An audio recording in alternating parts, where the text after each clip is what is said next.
at around 9 p.m. on the 21st of July, 1995. Veronica Gonzalez ran from her Chula Vista, California apartment with the lifeless body of her niece, Jenny, in her arms. She took her to a neighbor's apartment, who was a nurse, and asked her to perform CPR. The nurse tried to resuscitate Jenny, but it was already far too late. Jenny was dead. When asked what had happened, Veronica and her husband, Ivan Gonzalez, said that Jenny had drowned. However, Jenny was riddled with burn marks and bruises, and when questioned by the neighbor, Ivan claimed that they didn't know how to control the water. The couple fell under an even dark cloud of suspicion when they asked the neighbor not to call the police, saying that they would be blamed for Jenny's death. The neighbor, however, immediately called the police. Following the phone call, Ivan ran back to the apartment and began to clean up. When police arrived at the scene, they described the apartment as filthy and roach-infested and said that the other children inside the apartment were covered with lice. At the time of her death, Jenny had been living with her aunt and uncle in their apartment on Hilltop Drive. Due to the fact that her parents had abused her, she had been removed from the abusive situation when she was just 2 years old, and her birth mother, Mary Rojas, lived in Corona with her 6 other children. While her birth father was in prison for child molestation, he had pleaded guilty to sexually abusing Jenny's 6-year-old half-sister. Jenny's aunt and uncle were on welfare and addicted to methamphetamines. Nevertheless, they offered to care for Jenny. When the young girl moved in, the 2-bedroom apartment was already crowded with 2 adults and 6 other children.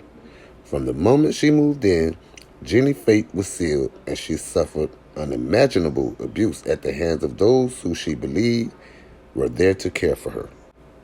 Jenny was forced to sleep in a wooden box or behind a door on a blanket covered with blood and feces.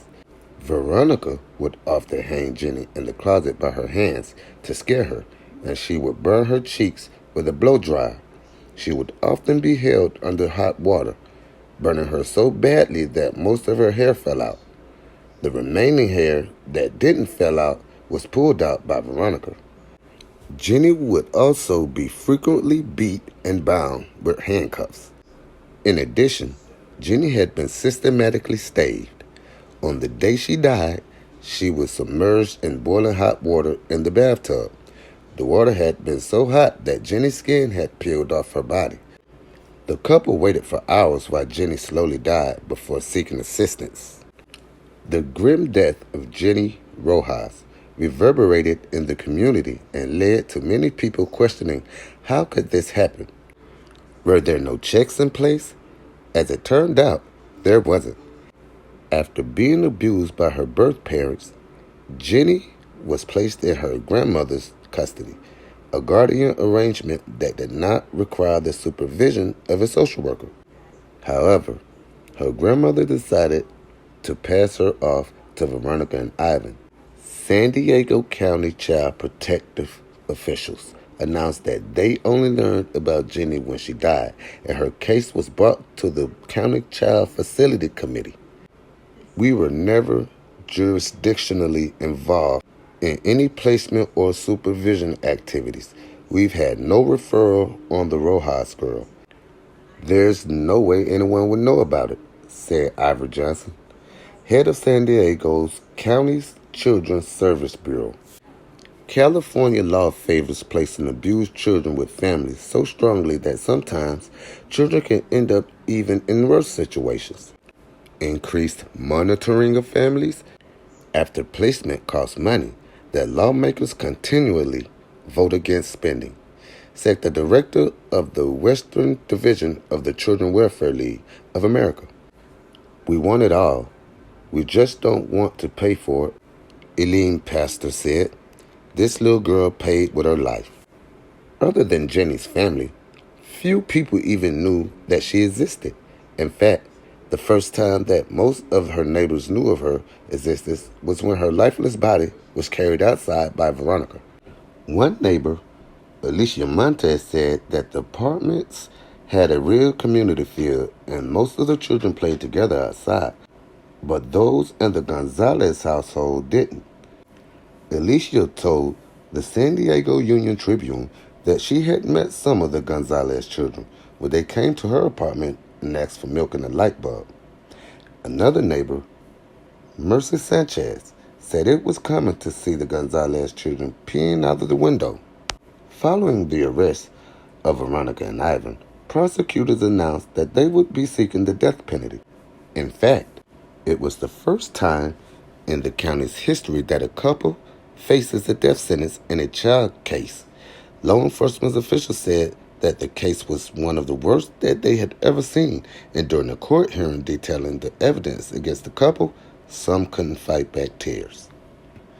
During the preliminary hearing, the courtroom was horrified by the testimony of Jenny's 8-year-old cousin, who quietly recounted that he and his 5 brothers and sisters were also abused inside the dingy apartment.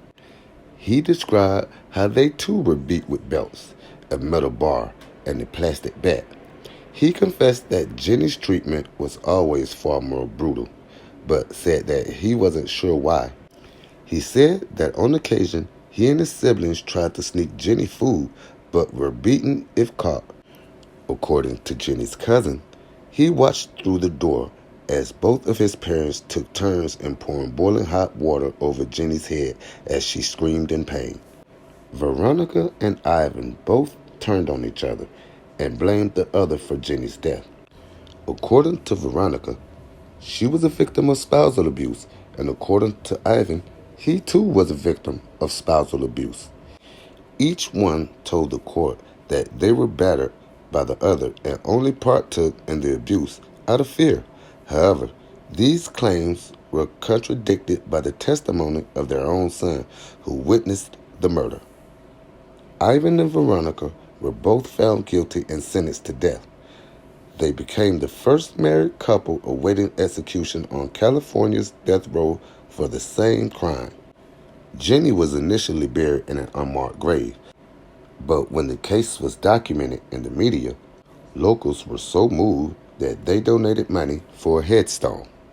Veronica and Ivan Gonzalez, you two are considered what we call the worst of the worst.